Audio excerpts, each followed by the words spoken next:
Shalom y bienvenidos a Vía Hafta Yisrael, una frase hebrea que significa amarás a Israel. Esperamos que se queden con nosotros, ya que nuestro maestro, el Dr. Baruch, nos compartirá una enseñanza expositiva de la Biblia. El Dr. Baruch es profesor titular del Instituto Sera Abraham, con sede en Israel. Aunque todos los cursos en el instituto se imparten en hebreo, el Dr. Baruch se complace en compartir esta enseñanza en inglés con doblaje al español. Para más información, visítenos en amarasaisrael.org o descargue nuestra aplicación móvil Mi Estudio Bíblico. Aquí está Baruch y la lección de hoy. Who is Yeshua Menetzrat? ¿Quién es Yeshua Menetzrat, es decir, Jesús de Nazaret?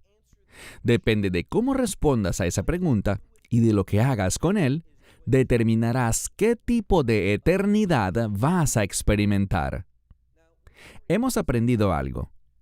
O bien pasarás la eternidad en el reino de Dios, un reino de perfección, donde experimentarás la bondad del eterno Dios viviente, disfrutando de sus bendiciones y promesas eternas, o pasarás la eternidad en ese lago que arde con fuego y azufre, donde experimentarás el miedo eterno, la tristeza eterna y el tormento eterno.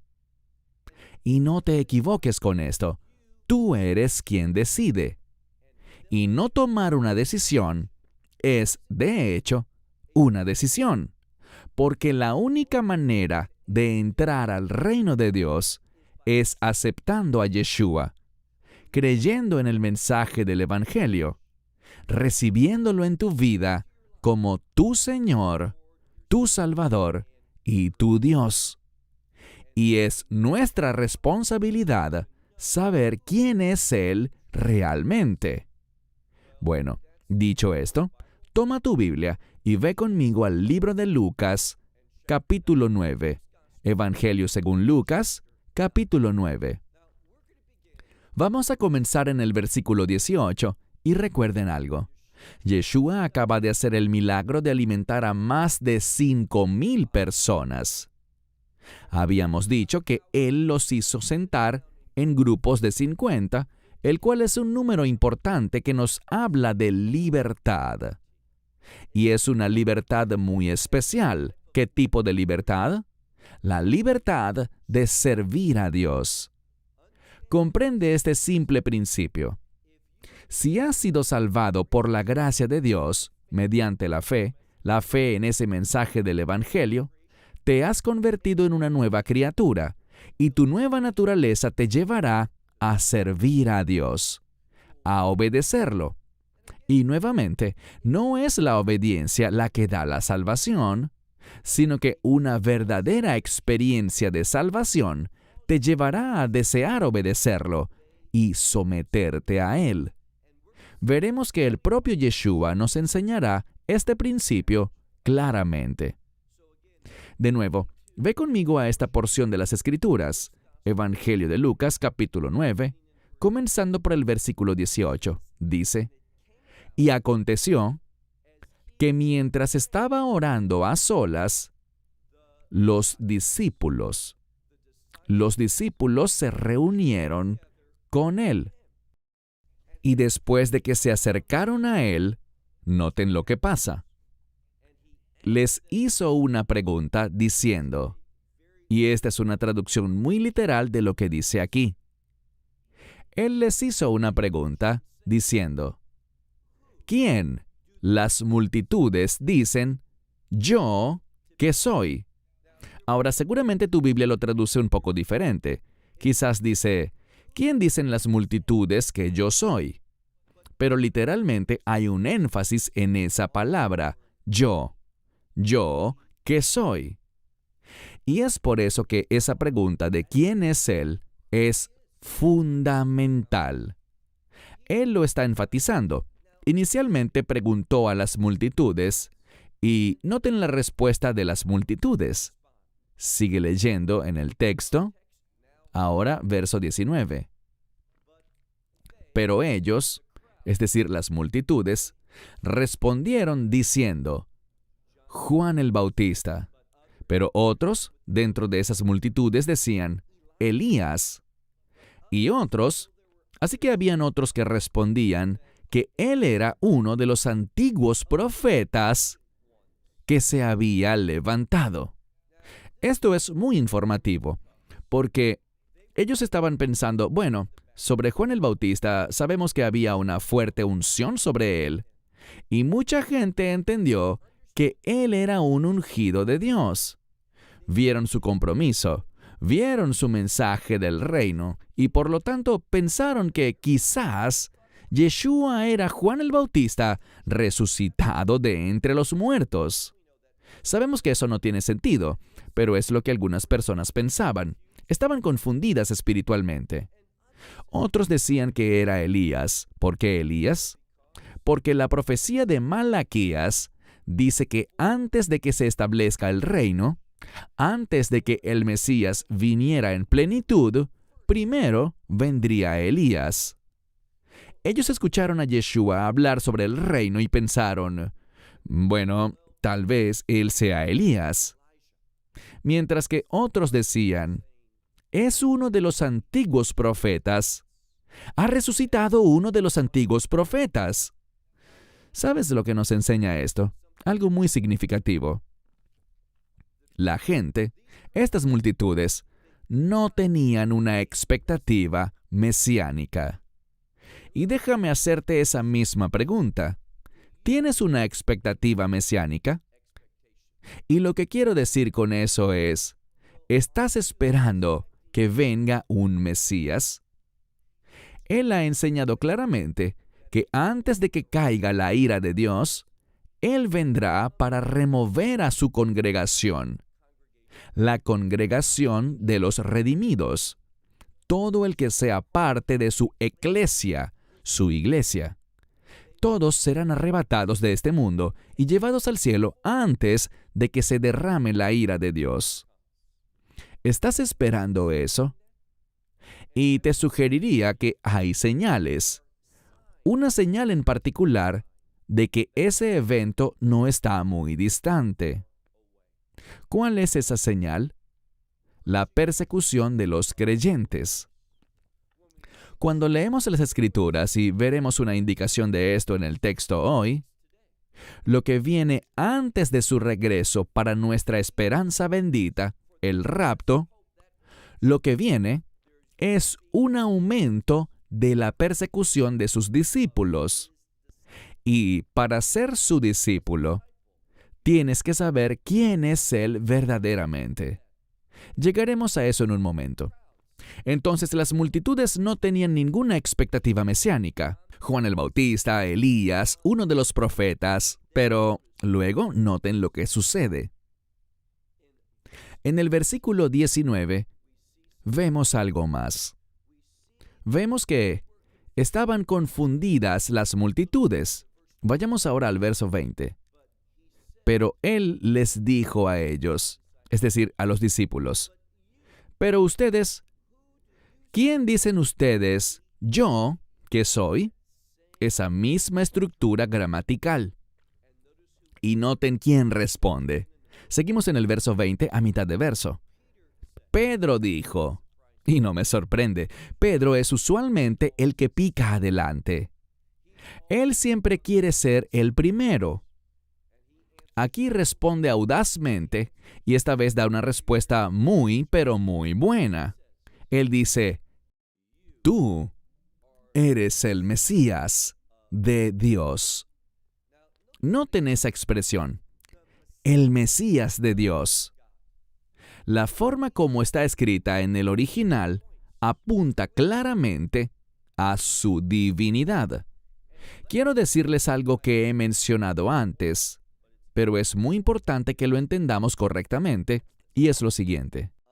A menos de que afirmes la divinidad de Cristo, creyendo que Él es Dios con nosotros, que efectivamente vino en carne y huesos, o sea que es completamente humano, pero que también Él es el Hijo unigénito de Dios, es divino, si rechazas la divinidad del Mesías, no has aceptado al Mesías bíblico y no eres salvo. Así que tenlo por seguro, el rechazo de la divinidad del Mesías significa que has rechazado el Evangelio. Ha quedado bien claro aquí, el Mesías de Dios, y vamos a ver otro indicador definitivo de su divinidad en unos minutos. Pasemos ahora al versículo 21.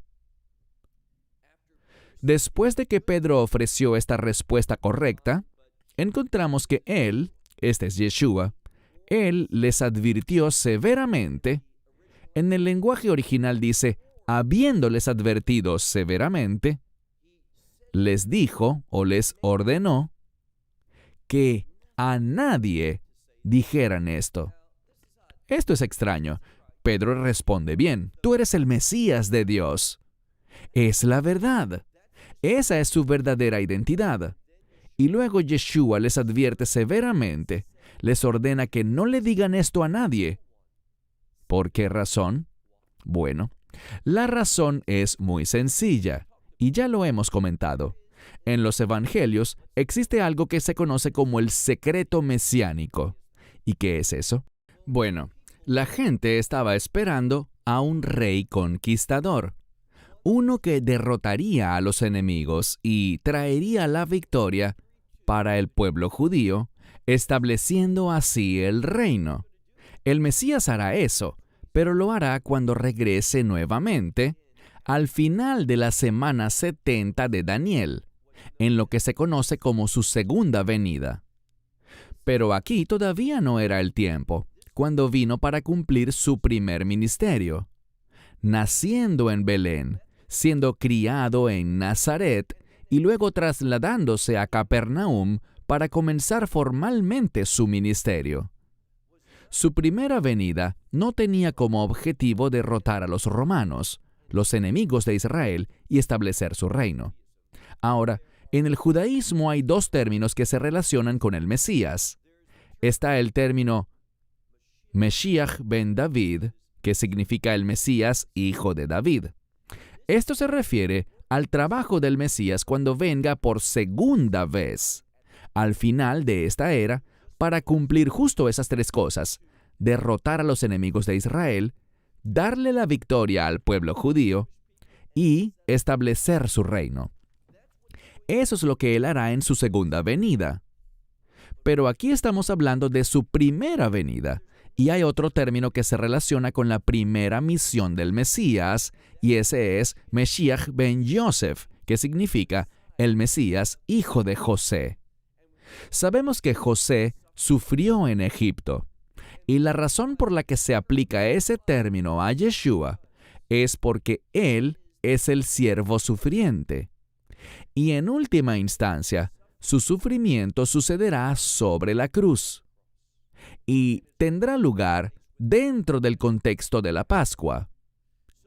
Cuando miramos esta porción de las Escrituras, él le está diciendo a la gente, a sus discípulos, que no digan nada a nadie al respecto, porque ellos están esperando al Mesías, hijo de David, pero él quiere prepararlos para el Mesías, hijo de José, para que tengan una expectativa correcta sobre quién es él y sobre lo que él hará en ese momento.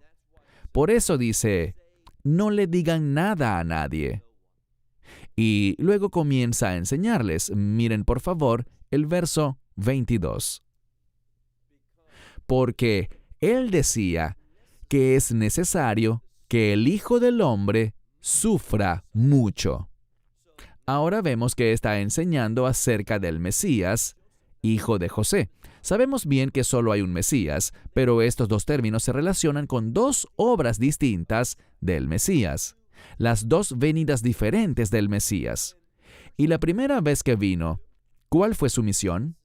Es necesario que el Hijo del Hombre habla de él como siervo, que el Hijo del Hombre sufra mucho y sea rechazado por los ancianos, los principales sacerdotes y los escribas, y que sea ejecutado, pero que al tercer día sea resucitado. Esto es importante porque este verbo en pasivo demuestra que Dios el Padre es quien lo hace. El Mesías no se resucita a sí mismo, sino que es resucitado de entre los muertos.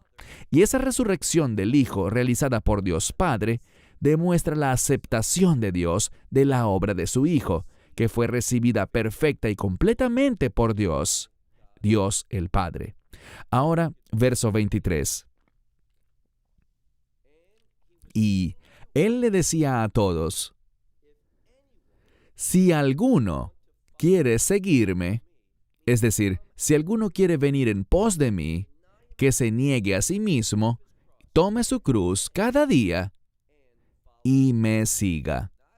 Yo subrayaría ese versículo, porque ese versículo, para mí, es de lo más relevante que dejó dicho el Mesías para los últimos días, para la comunidad creyente.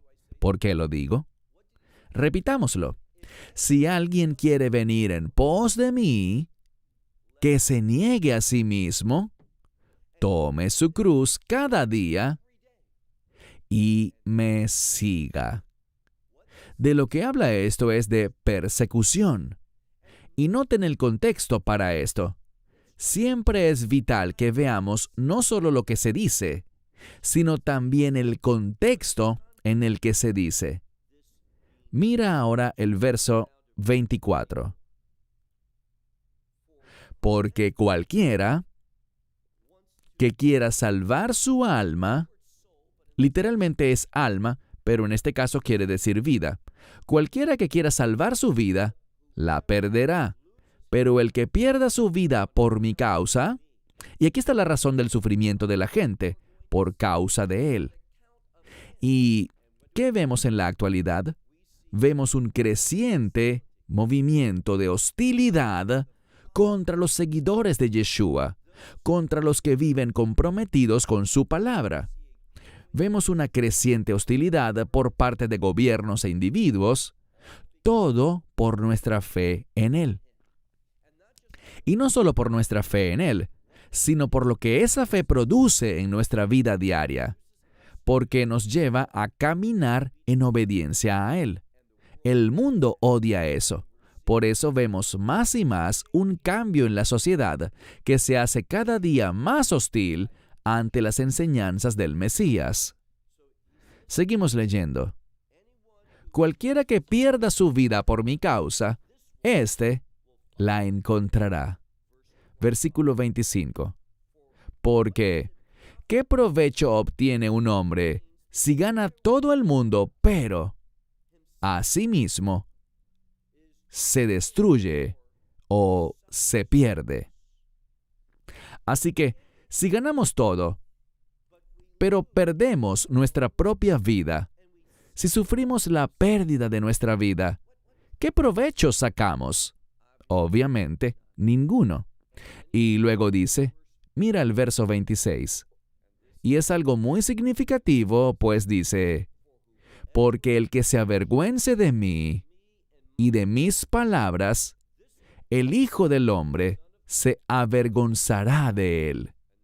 Y noten esto, cuando Él venga. Y aquí es donde vemos el contexto. Cuando Él venga, ¿y de qué venida está hablando? Está hablando de la venida del Mesías para buscar a sus discípulos cuando venga a removernos de este mundo antes del derramamiento de la ira de Dios. Y noten lo que dice. Leámoslo completo, verso 26. Porque cualquiera que se avergüence de mí y de mis palabras, el Hijo del Hombre se avergonzará de él cuando venga, y oigan bien esto, en su gloria. Eso es significativo, porque nos habla también de su divinidad. Dice, en su gloria, y luego añade, y la gloria del Padre y de los santos ángeles.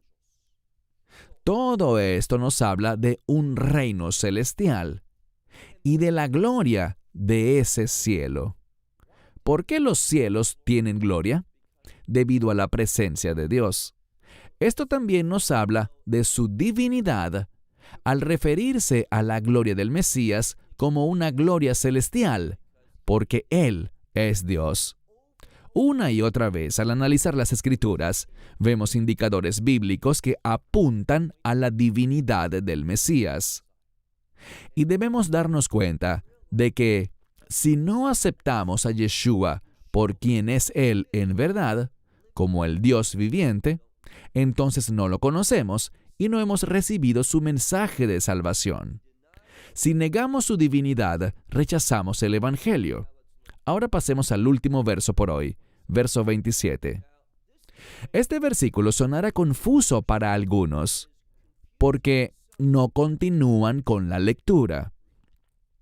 Vamos a ver que en este pasaje, él hace una alusión a algo que sucederá después, y me refiero a la transfiguración.